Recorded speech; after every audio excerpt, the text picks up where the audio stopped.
Hey, everybody. Before we jump into this episode, this is a 2024 look at strength training, one of our health pillars, our health multipliers. We talk about this often. This episode is all about strength training, specifically about Zone 2 fitness. What is it? Why is it important? And specifically, how should we be thinking about this in terms of longevity, meaning living a long time and feeling really great? I hope you enjoy this episode.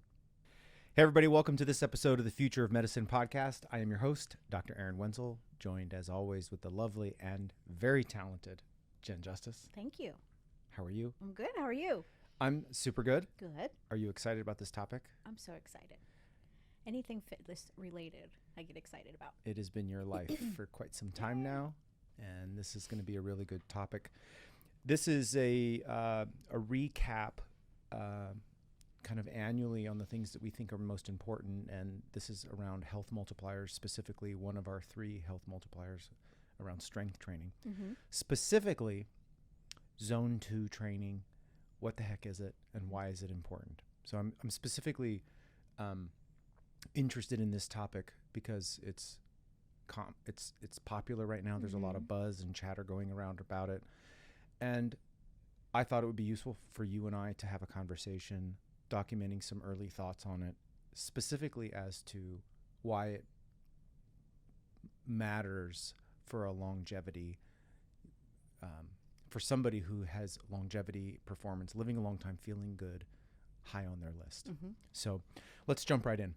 So first of all, what is it, Jen? Talk to us about what is Zone 2? Well, I don't think we can talk about Zone 2 unless we talk about the ends of the spectrum when it comes to zone training. And so, like a lot of things we talk about here on the podcast and with our practice, is things exist on a spectrum, right? And so when we talk about our training, whether it be aerobic, strength, all of those different types of training, there's like 6 different zones. The first zone, Zone 1, is just basically you're just alive. So you're thinking, sleeping, sitting, breathing, working, sleeping, whatever.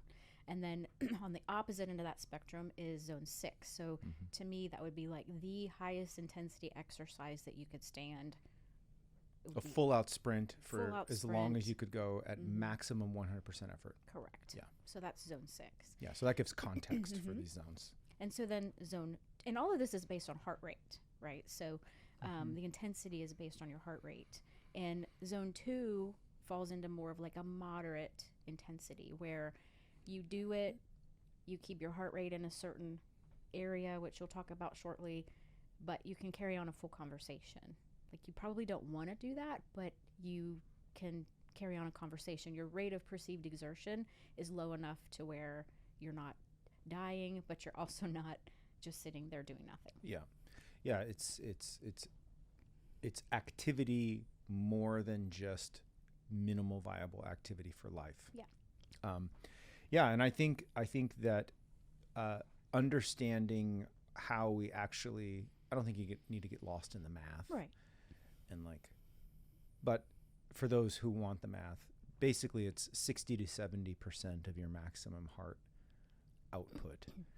Loosely, the way we come up with maximum heart output is take your age and subtract your age from 220. That is the maximum theoretical heart rate that you could achieve. What we're suggesting is you multiply that number by either 0.6 or 0.7, and that's roughly a Zone 2 target heart rate. Mathematically, that works out, depending on your age, obviously, 120, 130, 135, somewhere in that range where, you're definitely moving, but you're not huffing and puffing. It's almost infinitely sustainable, and doesn't require breaks per se. If you don't have a fitness tracker, where you could actually monitor your heart rate, I love that you bring up having a conversation. I think someone having a conversation with you on the phone while you're working out in zone 2 would know that you're working out. They can hear that you're exercising or moving, but they would also notice that you have the ability to have dialogue and be in the conversation and engaging in the conversation and not need to take breaks. Yeah. That would be reflective of that same heart zone. I think that it's interesting to point out that in preparing this, it dawned on me that my instincts early in hearing about zone 2, and I think a lot of people might think this, is like, oh no, I don't want to learn a whole new way to exercise. Like, I already either love what I do, or I already have a hard enough time finding things that I like to do. Don't make me do something new. And what I would say is, you don't have to. That whatever activity you are doing that you enjoy, you can make it a zone 2 exercise by either ramping it up or scaling it back in intensity. So if you like to walk a little faster, find some hills, add some weight to your ankles and to your wrist. If you love CrossFit and you never see yourself exercising outside of a CrossFit gym, cool. Just dial it back, the intensity, to keep your heart rate in that target range. And so I like that about it. It feels dynamic and it feels simple, which is a nice combination. So in the next section is, why is it important? Like, specifically for longevity, what are the aspects that make this an important zone for folks to prioritize? And what I would say is, at the highest level, it improves cellular efficiency. And again, I don't want to get bogged down in the weeds here, but every cell has a mitochondria. And mitochondria, if you remember from your high school biology, are kind of the power plants. That's where the Krebs cycle is. It's where you make ATP. ATP is the universal currency of energy as a human being. All roads lead to different pathways to trigger a mitochondria to produce ATP. And the more ATP we have, the more energy we have. And the more efficient each mitochondria is, the better we are at creating that currency of energy. And so what we know about zone 2 is that it is a fantastic stimulator at a low level of mitochondrial efficiency for the production of ATP. And what's interesting is that if you wanted to be an elite sprinter, jumper, weightlifter in this zone 4, 5, 6 range, you will be severely handicapped in your capacity to perform at these high impact, high performance, burst type exercises if you have not first optimized in low intensity environments, efficiency of cellular currency called ATP. So it has benefit in and of itself, but it also provides a very substantial building block that will be needed if you have ambition to layer in more intense exercise downstream. So I think that's really important to point out. What ends up happening when you increase your cellular efficiency with energy is that you're just able to perform better. You have better endurance, you have more stamina, it's resistant to fatigue.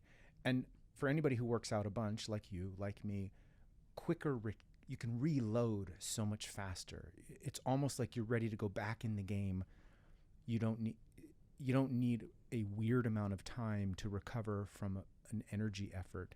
And I think that's just really important, because consistency, that you've talked about a lot, is probably the number one variable to success in this space, is just being able to show up with consistency. Hard to do if you don't feel recovered. Right. Yeah, so I think that's the big thing. Increased cellular energy, which lays the groundwork for hyper-efficient energy-producing mitochondria, so that you can continue to perform at a high level and even explore very, very high output with a resistance to fatigue and a quickness and speed to recovery. What else is zone 2 for you? What are some things that stand out to you for zone 2 benefits? Like, why should we care? I think you touched on one, which is the recovery aspect. So, I think for me, talking about rest days or active recovery days used to mean, in my brain, just doing nothing. But what I've learned from you and other gurus in the space is that it, Hardly a guru. But well, yes, you are. It means that you still stay active. Maybe you just don't go as hard that day. mhm. And so for me, zone 2, and I do it probably 5 to 7 days a week, to be honest with Mhm, you. mhm. I work it into, mostly daily things, is a great way to just recover that day.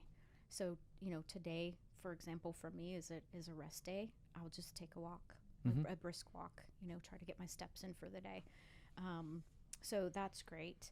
Also, one of the things I've experienced through wearing a continuous glucose monitor, or a CGM, Mhm. is that it's a great way to stabilize your blood sugar Oh, no question. after you eat. Yeah. So, taking like a post dinner walk really helps for me to stabilize my blood sugar. Helps me sleep better. Kind of gives me a lot of mental health benefits. You and I kind of joke and talk about me time, quote Yeah. unquote, but it's important. And some of these activities can be done with a partner. Like I Mhm. love to take an evening walk with my husband. Sometimes I just want to go by myself. Yeah. So it's a great way for your mental health too, to just kind of reset either for the day coming up or at the end of the day. Yeah, it's a really underestimated or underappreciated level of activity. Mhm. It kind of gets poo-pooed. Um, and the science now is really starting to point towards, now, hang on a minute, one of the things we didn't touch on that makes it uniquely interesting to me is not only all these benefits we're talking about, but because it is generally lower intensity, the risk of injury is Mhm. very low. Mm-hmm. And anything that you can do for a long period of time and have benefit, and also not be absorbing a tremendous risk profile for injury, again feeds back to this consistency variable. Mm-hmm. When you're on a fitness plan and a health journey, getting injured, people tend to go backwards. Yeah. And that's hard. Mm-hmm. A 50% loss in energy means you need 100% recovery just to break even. Yeah. That's hard. Mm-hmm. That's hard to do. And so I like the injury profile Mm-hmm. on zone 2 exercise. And I just want to reiterate again the value of this type of training that can be overlooked in an active recovery. So, we've talked about the difference between active versus passive recovery. Passive is for injury. Mm-hmm. Like, you've injured something. Okay, take 10 days off. It's fine. I mean, you've really injured yourself. Like, that is a type of recovery that requires really minimal movement to help things calm down. Mm-hmm. Outside of injury, though, if you're taking a day off, it's still, in an ideal situation, an off day should include some activity Mm-hmm. that looks a lot like a walk, Mm-hmm. or a light jog, or a swim, or a game of tennis, or something that isn't tremendously burdensome from an outlay of energy, Mm-hmm. but it does give you exposure to connecting your body, firing your nervous system, pumping the blood, getting your tissue, keeping you alive. Yeah. I think that's a real value. I think as we close this out, really honing in on the longevity piece. I mean, we've hinted a little bit at some of the longevity benefits, but we've primarily been focusing on the short-term benefits of it. But I think it's easy to explain, in my mind, why this type of exercise fits the plan for someone who has ambition to live a long time and feel really good. And it's rooted in this idea that the human experience is, our infrastructure is muscle and bones. Mm-hmm. And that's fed by blood and controlled by a nervous system and hormones. Mm-hmm. Our infrastructure, our foundation, are bones and muscle. And there's a condition as humans age called sarcopenia. It is the loss of lean mass over time. And this is a normal response to aging, normal as in common, to be expected. It's what we normally see. but I push back against it as being acceptable. Mm-hmm. What we know about chronic disease is that many of the chronic diseases, especially metabolic diseases, which we believe around here to be kind of the gateway disease to all the other things you don't want, like heart disease and cancer and even Alzheimer's probably. Mm-hmm. If we can push out and delay metabolic disease through cellular efficiency of energy, which also feeds muscles and keeps muscles firing. I think it was Mark Hyman said, I think you quoted him. Oh, yeah. Muscle's the currency of health. Yeah. Yeah. And I love that. That doesn't stop at menopause. Mm-hmm. Although for a woman who goes through menopause, she is at unique risk post-menopause Mm-hmm. to have that currency of life. And we have come to accept it because it's common. But I encourage people to think about this in a way of like pushing back. That is actually where we have the greatest opportunity to delay the chronic disease and decline, aging that comes with the loss of this lean mass, this energy currency. Mm-hmm. I think it makes too much sense to ignore this. And my hope from a longevity standpoint is people would look at this moderate impact zone 2 type of exercise as having both short-term benefit, but also the foundation of a long-term high vitality life, of having an infrastructure of muscles that are responsive. Well, they're there. Mm-hmm. They're there and they're strong and they're responsive. What about you? Where would your summary thoughts around longevity? For me personally, I'll be 53 this year. I'm perimenopausal. I know the realness of losing muscle mass as you age. My fitness has greatly improved in the past 2 years. But every decision I make these days, whether it's what goes in my mouth or how I structure my fitness plan, is for my future self. I'm not doing it for 53-year-old Jen, although I do. It's for hopefully 90-year-old Jen, that I can carry groceries up the steps, that I can, get up from the floor, that I can be vibrant and active and preserve as much as of my muscle as possible. Like, yeah, I would love to look great in a dress or jeans or whatever. I think every person, every female, that aspires to do that as I continue to lose weight and gain strength. However, there's a bigger reason for me, and that is, and I think it comes from, seeing my parents age, and they're in their late 70s now, and seeing how their life is affected by their age, and just thinking to myself, gosh, I would really love to be the most vibrant, active version of myself even at that age. And to do that, I know I have to really work at it now and lay the foundation and the runway for that later on in life. So that's the way I look at it a lot, is how would my future self thank me for this? I mean, I don't want to fall. Falling is a huge cause of death in the elderly. Yes. So I want to prevent falls. I want to stay strong. I want to, just be there for my husband, be the best version of myself as I age, not really hang up the cleats, if you will. I'm not sure what I could add that would be more impactful than what you just said. I mean, I think, first of all, thank you for the transparency and just sharing. I love that you give to your current self, but you also invest in your future self, and you're aware of her, that you honor her, that you are doing things in your current capacity to make her life better.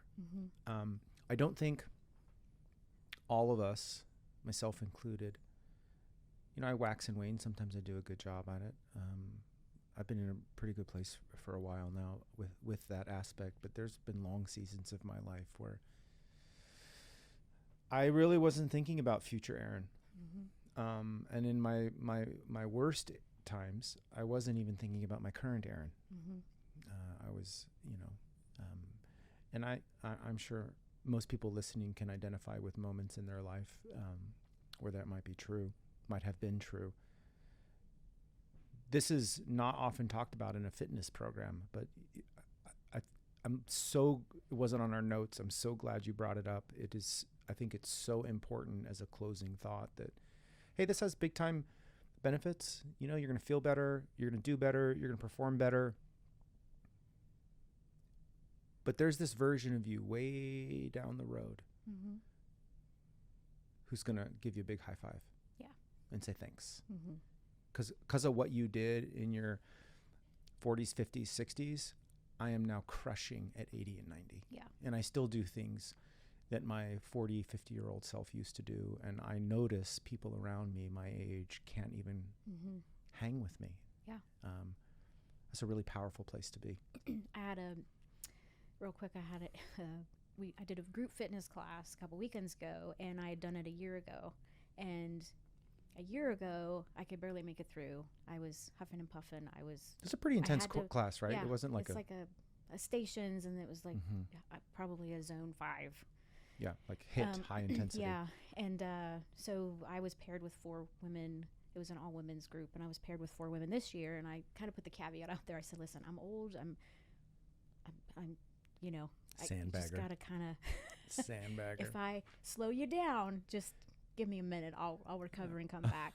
And by the end of it, I like crushed it. And this one girl that was lady that was in the group with me, she said, "I don't know why you said you were going to be slow and not be able to do this." Yeah. She said, "You did better than all of us." And, you know, not to brag, but when we talk about fitness, it's hard because you don't always see the results immediately.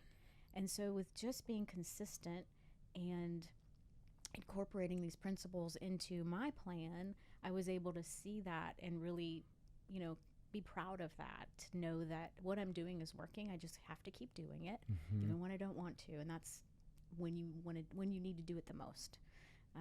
So that was fun. But yeah, fitness can be difficult sometimes because, number one, it hurts when you get started. You're tired, you're sore, you know. For a long time, Mhm. too. But zone 2, I really credit to my capacity to be able to do an intense workout like that at the cellular level. It's improving. Yeah. Mm-hmm. Well, this is a conversation you and I have offline like almost every day. Mm-hmm. In some fashion. It's great to kind of collect some of our thoughts and create this episode. Any famous last words? Thanks for always encouraging me. Yeah. And being there as a mentor and example. I mean, I know you work out hard as well, but you also do your zone 2 in your way, and you've figured out what works for you. So I have compelling reasons. you do.